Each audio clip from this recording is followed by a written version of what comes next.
Hey everybody, this is your Digital Super Saiyan 3 back here with another video, and today I finally come to my December pay-per-view review for the month of December, my end of the year pay-per-view review, and that is on WCW Starrcade 1999. Took place December 19th, 1999 in the MCI Center in Washington, D.C. On commentary, you got Tony Schiavone, Scott Hudson, and Bobby the Brain Heenan.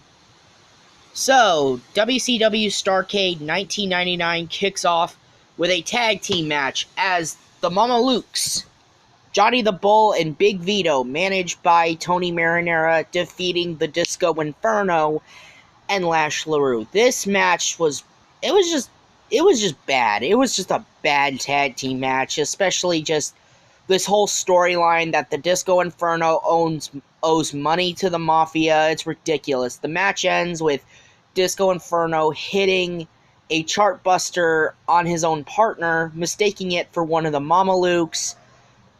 Disco is knocked outside the ring.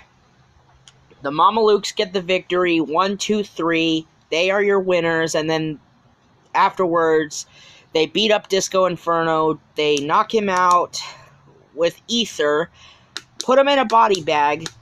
Then, as soon as they get backstage with the body bag, they take Disco Inferno out of the body bag and beat him up some more. So yeah, this match was just bad. And what was the whole point of the body bag? Oh right, because this was the era of when Vince Russo finally came to WCW.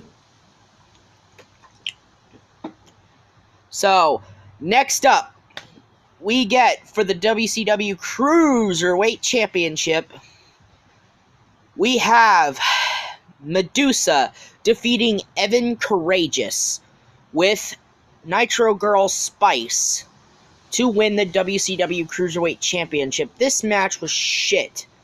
This is where the WCW Cruiserweight title begins to fall apart with the title scene, and then it just becomes worthless once Ed Ferrara wins when we come to Sold Out 2000. Because Medusa winning was supposed to be WCW's answer to Chyna winning the IC title in the WWF. At least Chyna had a point to win the IC title. This was just bad. And it ends with Spice turning on Evan Courageous and low-blowing him, and Medusa gets the victory, and Spice begins to follow Medusa, so yeah, this was just bad. Of course, originally on this show, we were supposed to have a ladder match for the WCW United States Championship, as Chris Benoit was supposed to face Scott Hall as part of the 3 big matchups named for this show, but because Scott Hall was injured, Scott Hall had to forfeit his U.S. title, and Chris Benoit was given it. But before the Cruiserweight title match, Chris Benoit came out and addressed that, I don't want to win this way. I came to DC to kick some ass. So I'm issuing a challenge to anybody in the back who would take me on for this title. So yeah, later on, Benoit would be in a U.S. title ladder match. So, our next match on the show, we go for the WCW Hardcore Championship, trying to be the WWF, because now they have their own Hardcore Championship, just like how the WWF has their own Hardcore title. And it's Norman Smiley defeating Ming to retain the WCW Hardcore Championship. And yeah, before this match, Norman Smiley had an interview where he shit his pants, and he comes out wearing football gear. He's wearing shoulder pads, everything football gear, like the helmet. You know, he's wearing everything that a football player wears. And, you know, he's taking on this guy, Ming, and he's taking on Ming, who was once part of the Faces of Fear, and you know, Ming, should have won this title. It would have been okay if Ming would have been a hardcore champion, but Norman Smiley retained. I don't understand why what WCW saw in Norman Smiley to make him hardcore champion. So yeah, this match was bad. Because Norman Smiley only wins thanks to assist from Fit Finlay and Brian Knobbs, who come out just to ambush Ming. And they basically beat down Ming. And Ming, sure, he does fight them off. And then we have one of the worst pinfalls on this show when Norman Smiley, like, he doesn't full-on cover Ming. He still gets the 1, 2, 3 and still retains the hardcore title, but this was still one of the shittiest pins I've ever seen for a hardcore match. My God, did the WWF have such a hardcore title that was superior to this? Oh yeah, they did. Next up, well, we have a backstage segment where, get this, Oklahoma is in his locker room with Dr. Death Steve Williams, as Steve Williams is preparing for his match with Vampiro. Then he is kidnapped. And of course, we also have a segment that goes by with David Flair yelling at a postman after he gets a crowbar in a FedEx package. Yeah. And this leads up to a match later on that involves David Flair. Speaking of which, our next match is a tag team match as the Revolution of Shane Douglas, Dean Malenko, Perry Saturn, and Asia. Yes, Asia. WCW's knockoff of China, taking on Hacksaw Jim Duggan and, well, 3 mystery partners who are revealed to be the Varsity Club. Now, if Duggan and his partners win, then the Revolution has to take over Duggan's janitorial duties for 30 days. But if the Revolution wins, then Duggan must renounce the United States of America that he loves so dearly. Wow. This was painful to sit through for a tag team match. I mean, you have great talents in there like Perry Saturn and Dean Malenko. And yeah, Shane Douglas was spending most of this match on the commentary table. And yeah, he wasn't even dressed to compete. The Varsity Club, you know, they end up turning on Duggan because Duggan just couldn't make a fucking tag. It's like Duggan was just in a handicap match, and yet he chose the Varsity Club as his partners. But yet, he doesn't tag none of them in. He doesn't tag Steiner. He doesn't tag Rick Steiner in. He doesn't tag Kevin Sullivan. Hell, he doesn't even tag Mike Rotunda, who are his 3 partners, and he doesn't tag them in. So yeah, the Varsity Club end up turning on him. And results in Duggan getting beat by the Revolution, and Shane Douglas saying, "Congratulations, Duggan. Tomorrow night on Nitro, you renounce your American citizenship. So tonight, you get to wrap yourself up in that old glory one last time. Because tomorrow night, you're going to wave the flag of the Revolution." That was just painful to sit through. Speaking of the next match, it's even more painful to sit through. As Dr. Death Steve Williams, or as Vampiro defeats Dr. Death Steve Williams via disqualification, where if Vampiro wins, he gets 5 minutes with Oklahoma. 5 fucking minutes with Oklahoma. Okay. And Oklahoma is locked in a shark cage since he was kidnapped by the Misfits, and I had to hear this guy do fucking commentary from the shark cage because he's supposed to be this knockoff of Jim Ross with none of Jim Ross's swagger or charm. Because he had to have one of the most offensive gimmicks I've ever had to see, making fun of Jim Ross and the Bell's palsy. My God, how fucking ridiculous was this? And Dr. Death Steve Williams, when he didn't answer the referee, when the referee was, trying to get Dr. Death Steve Williams under control, Steve Williams, who lost control, got himself disqualified. And yeah, Oklahoma got cocky and And this is what pains me. Vampiro then takes on Oklahoma and gets his match with Oklahoma. But here's the thing. Oklahoma gets a lot of offense in this match, which really disgusts me. This is fucking embarrassing. This is fucking embarrassing. I mean, some people want to judge Marco's stunt in AEW for being fucking offensive. Look at Oklahoma. He was just... He was Vince Russo's boy, and yet Ed Ferrara, the fact that Vampiro had to have help from the Misfits to beat Ed Ferrara was ridiculous. I mean, this is not how you build a guy who's supposed to be your future star, one of your future stars, and you treat him like shit. Wow. Unfucking believable. Ugh, fuck WCW. I'm glad they went out of business, but oh my god, this next one. This next match, we get a 6-man tag match as Midnight and Harlem Heat take on Creative Control and Curt Hennig.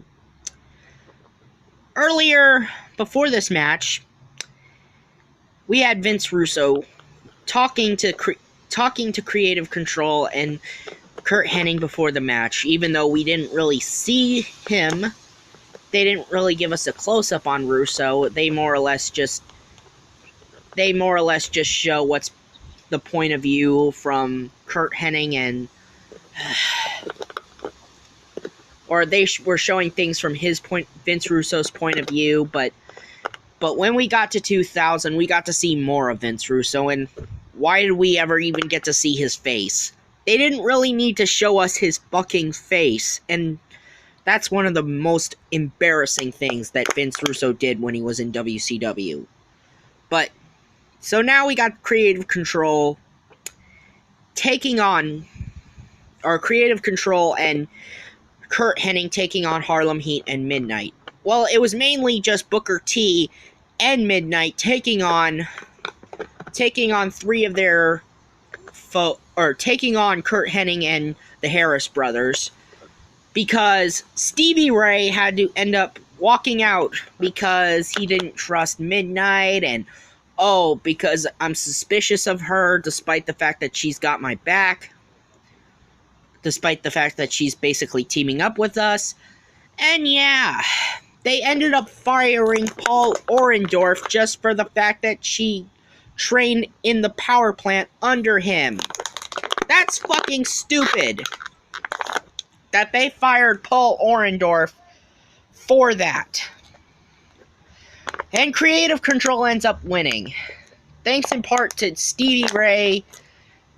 I mean, Stevie Ray, yeah, he does come out, but he doesn't even get involved, and of course, they end up using a weapon to beat Booker T. It was ridiculous. And this was a #1 contenders match for the WCW World Tag Team titles. Speaking of which, our next match is another match that's just painful to watch because, of course, we got Dustin Rhodes taking on Jeff Jarrett in a bunkhouse brawl. Now, before ring introductions could be made for this match, while Dustin is having an interview about his match with Jeff Jarrett, he basically was talking about how he's upset that his father was fired just for the fact that, because he screwed over Jeff Jarrett. And because of that, Dusty was fired from World Championship Wrestling. Oh boy! And then Jeff Jarrett ambushes Dustin Rhodes, and the two begin to brawl. And we got the bunkhouse brawl. Weapons were being used and everything. And now, I could have made this match. This match could have been a lot better if it hadn't been for Curt Hennig, which kind of kills this match for me. Curt Hennig gets involved, even though we just saw him in the last match, and yet he still gets involved here. And it's fucking ridiculous. My God. And so, yeah. Jeff Jarrett climbs the top of a ladder and nails Dustin from with a guitar. Since Jeff Jarrett's whole thing was breaking guitars over people's heads. 1, 2, 3, Jeff Jarrett is your victor. And so he wins the bunkhouse brawl. Oh boy! And if this show didn't get any better. Oh wait, it still gets worse. As Diamond Dallas Page in our next match takes on David fucking Flair in a crowbar on a pole matchup. A crowbar on a pole match. And this is all stemming from the fact that David Flair is upset at DDP for the fact that DDP took out his dad Ric Flair at Halloween Havoc. And to throw even more shit on this fire, he began stalking Page's wife, Kimberly.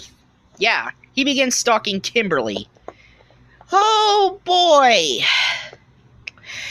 And so, this feud between Diamond Dallas Page and David Flair was bullshit. I mean, they didn't even use the crowbar that was even on the pole. I mean, David Flair got to the crowbar, but yet it doesn't get used. And he still gets hit with the diamond cutter. And he gets hit with the diamond cutter from the top rope after the fact Diamond Dallas Page pins him. I guess the top rope diamond cutter was definitely my favorite part of this whole thing, but it still was ridiculous that Diamond Dallas Page should not have been wasted in a program with David fucking Flair. Fuck David Flair. Fuck him.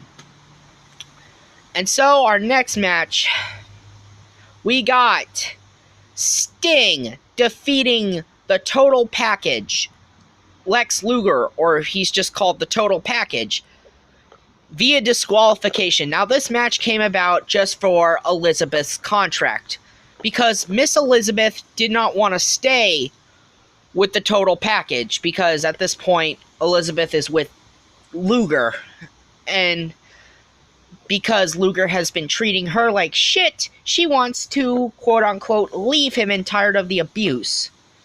So, Luger comes out first with this really douchey music that sounds like it's on The Weakest Link. It kind of would sound like something you hear on The Weakest Link. So, Luger comes out with this really douchey music and pyro and... So, yeah. Then Sting comes out with Elizabeth. Before they come out, Sting gives her a can, which was supposed to be a can of mace, but we learn what that can is actually of. And so, we get to the match. Luger gets some early offense. Then Sting comes in. He's fighting back. Then, Elizabeth, in the middle of the match, nails Sting, tries to shoot Sting with the can, which we thought was mace, but apparently it was silly string. Sting knew that she was going to turn on him because she wasn't really on Sting's side, even though she was wearing a dress with a scorpion on it. Basically, this was a swerve set up by Elizabeth, that Luger and Elizabeth were in on it together. Sting had the Scorpion Deathlock locked in on Lex Luger, and right as Sting was going to put Luger away, Elizabeth hit Sting in the face with a baseball bat, getting Luger disqualified. And then Luger beats up Sting, who's unconscious, then breaks Sting's hand with a steel chair, putting Sting's hand in a steel chair and breaking it. So yeah, this whole setup was just so... Ugh. And it still gets worse. Next up, we have a powerbomb match as Kevin Nash takes on Sid Vicious in a powerbomb match, where the only way to win is to hit your opponent with a powerbomb. Now, yes, we did see a steel chair being used, and a lot happens in this match. Like, Nash's back gets worked on by Sid. Sid hits the powerbomb on Nash, but the referee doesn't see it because he goes down in the corner. So because the referee did not see that, Sid was supposed to win this match. Yet, the referee didn't see Sid hit the powerbomb, but let alone and behold, Jeff Jarrett, who we just saw not too long ago, hit Sid in the face with a guitar. Then, right as Kevin Nash was trying to powerbomb Sid, he basically just tells the referee, hey, I powerbombed him. Yeah, I powerbombed him.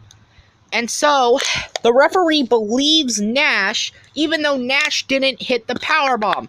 Nash should not have won this match, but the referee's decision was final. Dud. Fuck this. But, now I guess we get to our best match on the show, believe it or not.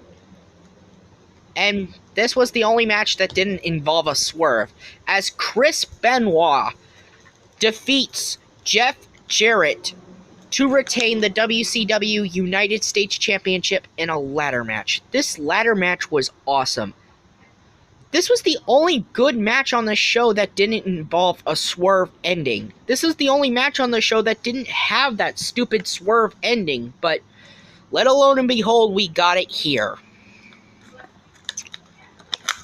So, yeah, Benoit ended up retaining his newly won U.S. title, and he got to fight after all, so it all worked out for the guy in the end.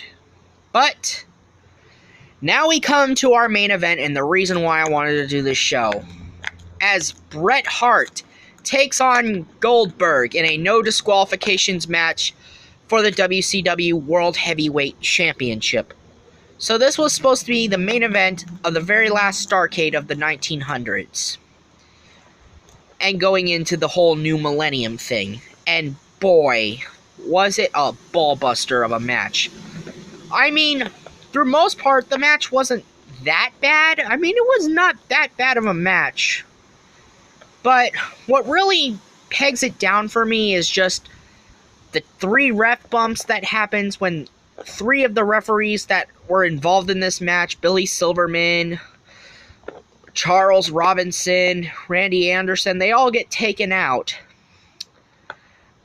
And so we're left with a referee in Rowdy Piper. This was also the infamous match where Goldberg was Irish whipped into the ropes and then countered Bret Hart with the thrust kick, nailing Bret Hart square in the head with that thrust kick that led to Bret's career-ending concussion. Bret should have taken time off for this concussion, but instead, no, he didn't. And then, right as Rowdy Piper comes out with a ref shirt on, Bret Hart chop blocks Goldberg's knee, locks him in the sharpshooter, then Piper calls for the bell. Bret doesn't know what the fuck just happened, and we just witnessed a Montreal screwjob. Another Montreal screwjob. This time, Bret Hart was in the same position that Shawn Michaels was in. Holy shit! Was this fucking bad. I mean, yes, this also led up to Bret Hart eventually forming the NWO 2000. So yeah, Starrcade 1999. Holy shit, was this bad. Man, I cannot wait to dissect my next set of pay-per-views for 2020. This has been your Digital Super Saiyan 3, and I'll see you next time.